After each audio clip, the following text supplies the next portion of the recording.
Good morning and welcome back to the morning commute with Hopi living in the city. It is a cool 53 degrees outside. Happy Monday to everyone. I hope you had a great weekend. I hope you're well rested and ready for another week. It was kind of a little bit of a lazy weekend for us. We did get to go to a woodwork competition in Chandler, and that was nice. Congratulations to my Duya for getting honorable mention for his native cradle board made out of walnut and leather.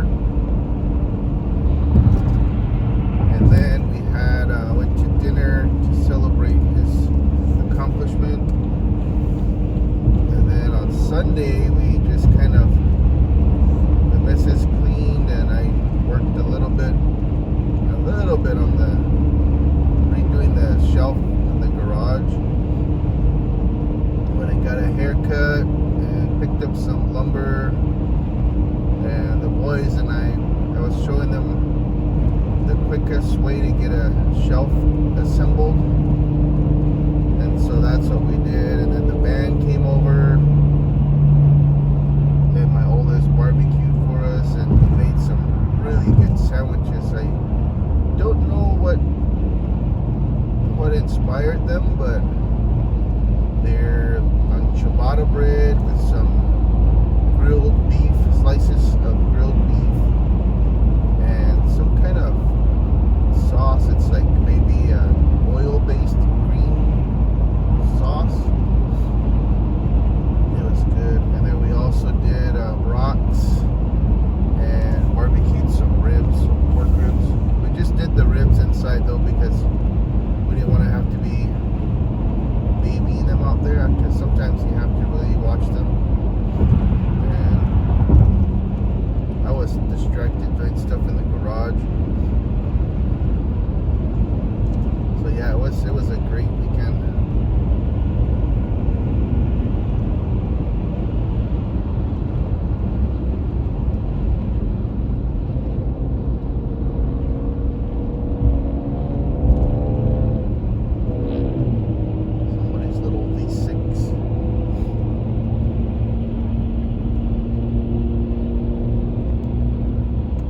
So let's see what's going on the traffic scene. Through GLP-1 medications that are transforming technology to the moon. Dr. Nikki Fox is Associate Administrator of NASA's Science Mission Directorate. We want to build a sustainable economy, space economy for the U.S., inspiring these U.S. companies to step forward and take on these challenges and support NASA to do great things. Just 1 year after a different American firm's lunar craft landed on the moon and then tipped over on its side, Firefly Aerospace said Sunday that Blue Ghost touched down smoothly. We didn't have to Courtney Burns, we didn't have to recycle, we didn't have to go around the moon another time. It went extremely well. Ray Allensworth is Spacecraft Program Director at the Texas-based company. She says Blue Ghost quickly got to work conducting the NASA experiments that were on board. There's no break for those console operators. We've already begun moving into surface commissioning and getting started on those payload operations. Among the 10 NASA payloads are a drill to measure lunar heat flow, an instrument to collect rock samples, and an X-ray imager to study Earth's magnetic field. Joe Hernandez, NPR News. Solano and Dobson has been open since 2014. Dow futures are up 155 points, S&P futures up 29, and NASDAQ futures up 150. Stock futures have jumped to start March as Tesla and Bitcoin have done pretty well. And for more money news, just visit the business center. It's at KTAR.com. KTAR News Flash. And this is what you need to know right now. World leaders gathering for a security summit yesterday. Ukrainian President Zelensky was in attendance. The urgency heightened after Zelensky's visit with President Donald Trump Friday descended into an open argument. We'll hear more with ABC's Inez de la Cotera next. Dr. Evelyn Farkas, who leads the McCain Institute, which is dedicated to former Senator John McCain, reacted to that meeting. She says any deal for Ukraine without actual security guarantees doesn't mean much in the long run because Russia will likely violate it. Nora, a strip club Cinderella story without the fairy tale ending, crowned Best Picture at the 97th Academy Awards. handing Sean Baker's gritty Brooklyn set screwball farce Hollywood's top prize. Adrian Brody won Best Actor for his performance in The Brutalist. Mikey Madison winning Best Actress for Honora. All of our top stories just 15 minutes away from more news. Go to KTAR.com or the KTAR News app. Now let's hit John Roller live in the Valley Chevy Dealers Traffic Center. Well, don't hit me. I meant like, hit you, man. I was trying to be cool, and you just ruined the my whole arm is thing. sore. You just punched me in my arm, Ladonna. Hey, happy Monday morning. We are off to kind of a weird start this morning. We've got a new crash coming in. State Route 347 in Maricopa, right near Smith Inc. Road. We had an earlier crash on the 101 southbound Alma Freeway right near McDowell.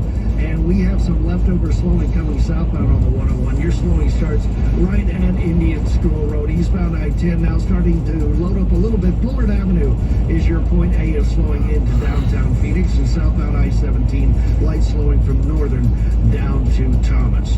Traffic is brought to you by the Beatitudes Campus. Check out our Bold and Bright campus by attending an upcoming event or take a private tour. Go to beatitudescampus.org. John Roller, KTAR News. Those winds are a gusting right now. We'll see more of that throughout the day today. Partly cloudy skies, high of 66. Clear tonight, down to 50. Sunshine for your Tuesday with a high of 73. 48 and gusty right now in Chandler. Weather is brought to you by Howard Air and Plumbing. Whether replace or repair, call Howard Air and Plumbing. Through my discussions over recent days, we've agreed that the UK, France and others will work with Ukraine on a plan to stop the fighting. Then we'll discuss that plan with the United States and take it forward together. That's British Prime Minister Keir Starmer over the weekend as European leaders now take the lead in supporting Ukraine while working to end the war with Russia. Inez Delacateras following it all from London for ABC News and joins us now. Inez, tell us about what was discussed in Europe over the weekend and the aftermath of that tense back and forth we saw at the White House Friday. Hey, good morning. Yeah, so Ukrainian President Zelensky on his way back to Ukraine did stop by London for a meeting with European leaders. This was a high-stakes emergency summit on Ukraine. It was really European leaders trying to show support for Ukraine after that dramatic Oval Office meeting between Zelensky, President Trump, and the Vice President J.D. Vance. European leaders here are trying to salvage Ukraine's relationship with the U.S., and we did hear from the British Prime Minister Keir Starmer that Britain and France are assembling what they're calling a coalition of the willing to try and negotiate a peace proposal. We understand that this proposal would include the deployment of troops and planes to Ukraine to police a potential ceasefire. So this wouldn't be troops, engaging in any type of fighting. It would really be just to ensure that the ceasefire is respected. Keir Starmer, though, saying that the U.S. will have to back the plan to prevent Russia from re-attacking Ukraine. Unclear at this point whether the U.S. would support this plan. What are we hearing from European countries and their leaders on, their traditional American allies, on what we saw in D.C. last week? I mean, it was for anybody maybe startling. Yeah, I mean, I think there's a lot of shock. There's a lot of uncertainty. There's a lot of fear about what this is going to mean for them. We saw pretty much all European leaders coming out to be very vocal in their support for Ukraine, whether it was on Twitter or making statements, reminding the world that Russia is the aggressor here, not Ukraine. So yeah, a big show of support for Ukraine from the Europeans. The Europeans trying to step up here, and that's something that they've been talking about for a long time now. Even before this dramatic Oval Office meeting, we were hearing from the Brits, from the French. We heard it from the leader of the Conservative Party in Germany, who is set to become the next German chancellor. We heard from him just days ago saying that the Europe must work to secure its independence from the U.S. So the Europeans have for a long time talked about how they need to play a bigger role and step up. And so, we'll see if they do. We've heard from the British Prime Minister saying that this is a once-in-a-generation moment for Europe, that the time for action is now. So they're going to try and take the lead when it comes to Ukraine and when it comes to European security. Of course, Inez, this would be a big change in Europe. I mean, this is a role the United States has played really since the end of World War II, if we really think about it. Yeah, that's right. And what's interesting here is that it's tricky, right? Because they're coming up with this peace proposal for November, but they're still going to need the U.S.'s support for it to work, and they're going to need the U.S. to try and deter Russia from attacking Ukraine again, from attacking European peacekeeping forces that may be in Ukraine if there's a potential ceasefire. So they're still going to have to work with the U.S., and I think you're going to see European leaders working to try and kind of smooth things out between Ukraine and the U.S. We saw the Ukrainian leader over the weekend, repeatedly tweeting, thanking the U.S., thanking the U.S. president, thanking the American people for their support. He even talked about it in his address to the nation last night. Again, trying to overcompensate for those accusations made by J.D. Vance that essentially he's ungrateful. So I think that the Ukrainians are also mindful that they're still going to need U.S. support. But at the same time, the Europeans also feel like it comes down to them here to figure it out. There's a much bigger sense of urgency, too, I think, in Europe that there is in the U.S. just because of the geographical proximity, and there are lots of concerns about, should Russia not be stopped in Ukraine, it could come for Poland next or for the Baltics. Have we seen any reaction from the Russians at this point? The Russians have been kind of, claiming victory here. So in the immediate aftermath of this dramatic Oval Office meeting, we did see and we heard from a number of Russian officials kind of talking about how, Zelensky had been exposed and the world got to see for themselves what he's really like. And so they were, really claiming their wins there. We'll see. They have also, worth pointing out, they've been trying to maintain the talk with President Trump. They've offered to kind of strike their own rare earth mineral deal with President Trump. So I think you can bet that people, the Russian leaders, Russian officials in Moscow are quite happy with this turn of events. The fact that European leaders, though, are coming together and uniting here and trying to fill the void, that is probably not sitting so well with them. So it'll be interesting to see how all of this plays out. Inez De La Catera in London for ABC News. Join KTAR April 12th in Tempe, Arizona for Pat's Run. This 4.2-mile run walk finishes on the 42-yard line in Mountain America Stadium, home of the ASU Sun Devils. Celebrate the legacy in every stride, honoring Pat Toma's life as an ASU Sun Devil, Arizona Cardinal, and Army Ranger. Learn more and sign up today to honor Pat Toma's legacy with every stride at patsrun.com. Did you watch the Oscars? Well, we have the winners, in case. To Thailand with promises of well-paying jobs, but were instead tricked into working at the centres in Myanmar. I'm Jonathan Fruin at the BBC in London. And here in Phoenix, Morning Edition on 91.5.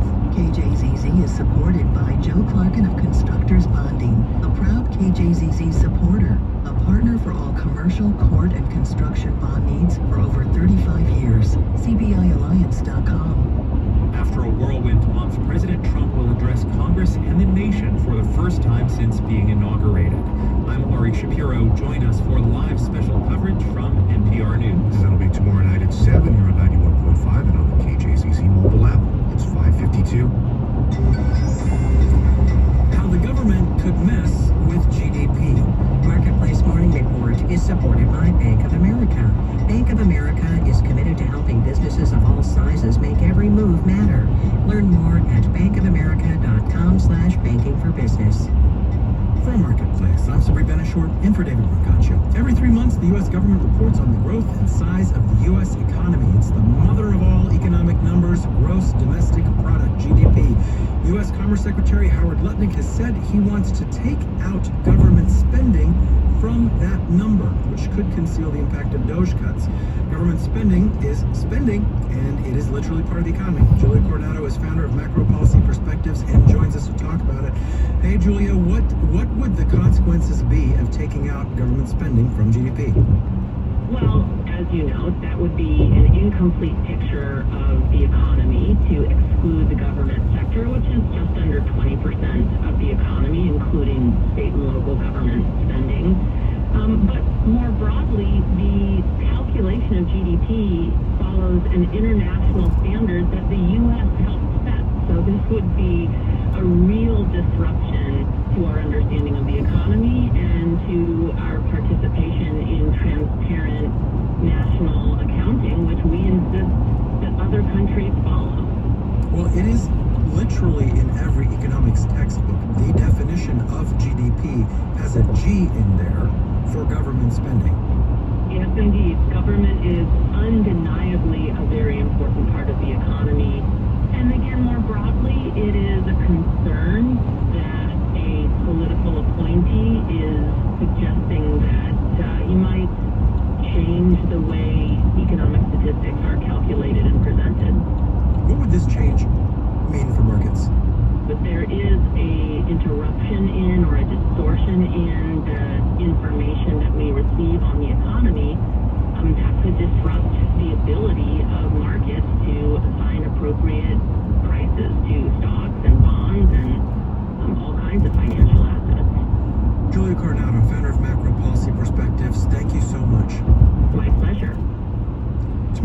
is the day when President Trump has said import taxes will go into effect on goods from Canada and Mexico.